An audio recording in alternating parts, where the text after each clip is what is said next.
Hey everybody, this is Grace. Have you ever known somebody who, an older woman, say early 50s, late 40s, early 50s, and she has a boyfriend, she's been divorced, she has grown kids, and her boyfriend, who's around her age, he's that type that wants a woman to be what he thinks is a traditional wife, girlfriend, traditional girlfriend, and eventually they'll get married, but he's also one who wants to put that off, you know.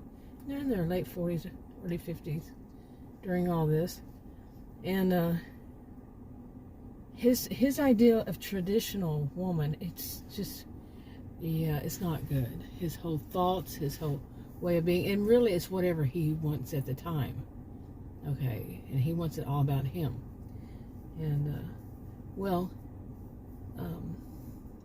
Bess, she's a woman like that, and her boyfriend's like that.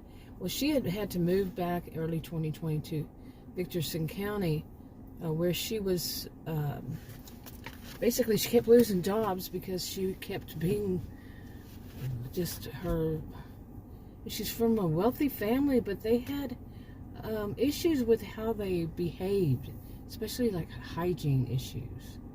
And any job she kept getting, she didn't really need it, but any job that she kept getting, you know, she would get fired because of those kinds of reasons. And then she thought that, no, it's not her, it's everybody else, it's all their fault. She was that type to think anything people said you can't do that, she would do it anyway, and she said it's their fault if something bad happened because it shouldn't be that way. That kind of person. And she had met Brad outside of Victorson County in the big city, this is called the big city, that was 2 hours away. And after her divorce, well, she went through a whole bunch of things.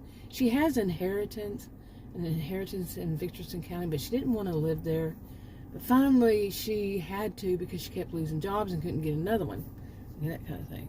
Okay, but basically the elders, you know, in that community, usually they were made up of course, they were people who lived there, and then their kids, you know, so on and so forth. But the elders there didn't want her. If she moved back, then they told her they didn't want him coming back.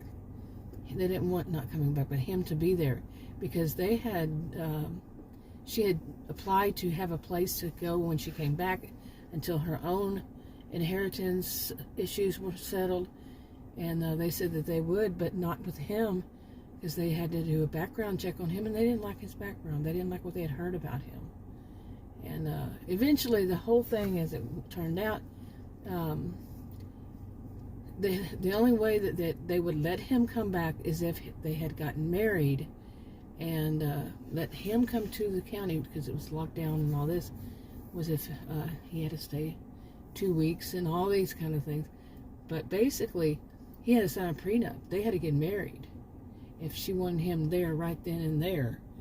And they were planning on getting married, but he kept putting it off year after year.